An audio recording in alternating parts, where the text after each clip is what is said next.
De volta no segundo bloco com a Cristiana Laterça, psicóloga, falando sobre mães abusivas ou então mães vampiras, né, Cristiana? Mas aí agora a gente quer saber, na verdade, como que a gente faz para lidar com essas mães? É complicado, Nayara, porque assim, na infância, quem identifica, na verdade, são os familiares. A criança, ela não tem noção disso. Então, muitas das vezes a gente precisa da ajuda de outras pessoas que estão à volta dessa mãe para poder fazer o quê?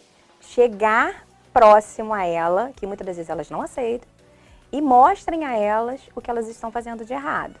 Quando são adolescentes, eles mesmos Já conseguem enxergar e muitas das vezes são chamados de quê? Os rebeldes sem causa, esse menino está muito impertinente, esse menino não faz nada que eu quero, porque eles começam a ter o quê? Vontade própria. Ou então aqueles que se recluem fazendo todas as vontades daquela mãe ou então daquele pai aí. E que vão gerar muito mais problemas do que o que lá se rebela, o que não quer nem falar com essa mãe. A gente recebe muitos adolescentes com uma privação total de diálogo com as mães. E assim, eu pergunto, você não fala nada para sua mãe? Eu sei de coisas que a mãe não sabe. E isso assim, eu fico pensando, que bom seria se essas mães tivessem essa noção, para elas poderem ver o quê? O que elas estão perdendo de tempo e de experiência com esses filhos. Porque estão perdendo os filhos. Estão perdendo os filhos. Na verdade, eles vão indo embora, sem que a gente perceba. E não é isso que a gente quer. Quando a gente fala de criá-los para o mundo, na verdade, é de trazê-los para próximo de nós mesmos, mas ao mesmo tempo deixá-los caminhar. Eles vão fazer as escolhas deles. Não, eu sou casada há 8 anos, mas eu vou à casa da minha mãe com o maior prazer. Tudo bem, você fez as escolhas que você queria fazer. Com algumas dificuldades, mas eu fiz. Eu tive autonomia para isso. Então, acaba sendo uma relação muito saudável. Eu não vejo problema. Agora, eu tenho amigas que vão à casa da mãe meses. Entendeu? Justamente por conta dessa convivência. Ai, não aguento mamãe. É a frase clássica, né? Eu não aguento mamãe. Gente, mas isso daí é um ponto quando as mães elas têm aquele familiar ou então aquele amigo próximo que conseguem dar esse toque. Mas e aquelas mães que não se veem dominadoras, estão causando diversos problemas para os filhos, tanto que os filhos vão baixar no seu consultório, e que elas acham que aquilo ali, o problema não é delas, e também não tem ninguém para falar. Aí o que acontece? Ela perde. Aí quando eu falo ela perde o contato com os filhos. Muitas das vezes elas só vão entender, eu tenho uma mãe hoje se tratando, uma mãe dominadora. E ela que chegou me explicando tudo isso. Só que assim, as filhas já estão adultas, já estão fora de campos, e ela só percebeu porque as meninas começaram a não querer vir vê-la. Entendeu? Então assim, quando ela começou, ela falou, eu tô com um problema. As meninas não querem mais aqui, eu fiz tudo por elas. A frase é essa. Sempre eu fiz tudo por elas. Gente, a gente não pede para fazer tudo. A gente quer o básico.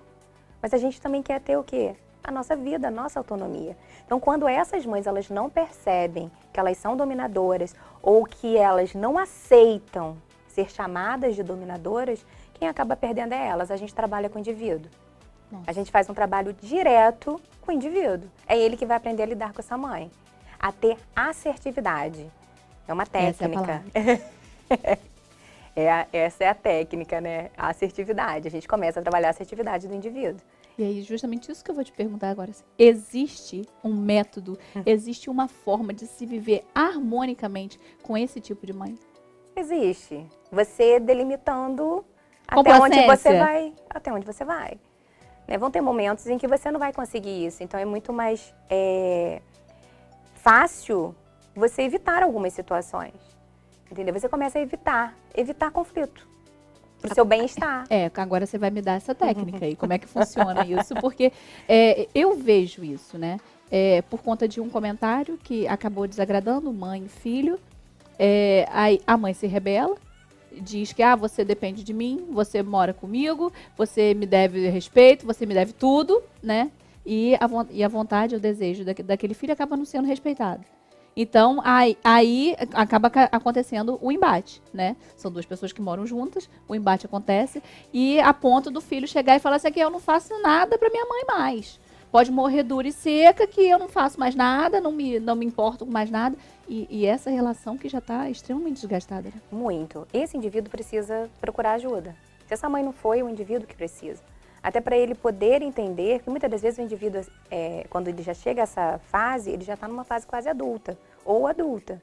Então ele precisa se tratar, ele precisa entender. Ele precisa entender por que a mãe é assim. Até porque a história veio lá de trás.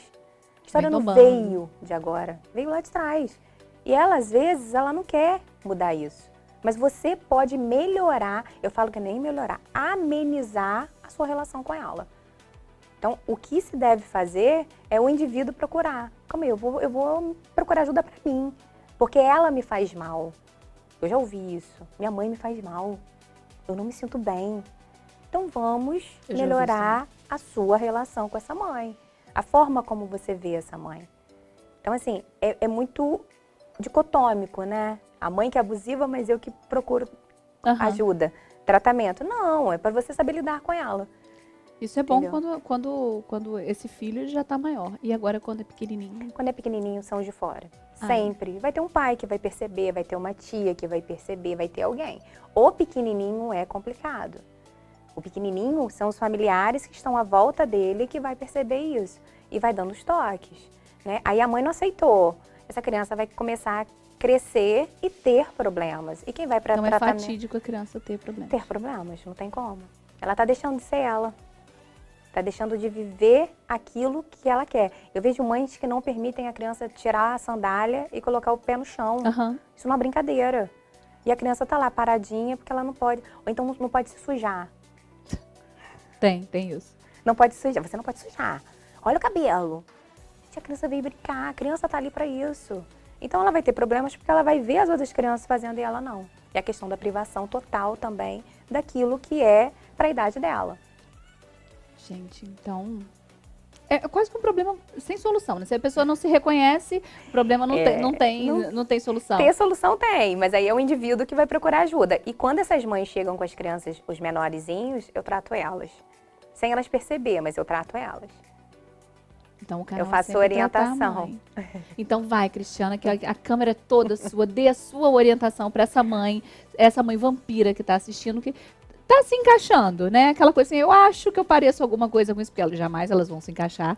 Dá a sua orientação para elas, faz com que elas enxerguem que os problemas estejam nelas, para que essas crianças, elas cresçam da forma mais saudável possível. Né? A câmera é sua, vai lá. Na verdade, o que a gente espera é que essas mães, elas tenham essa noção de que a criança, ela precisa viver as fases da vida dela. Né? E a vida dela é diferente da vida que a mãe projetou para elas.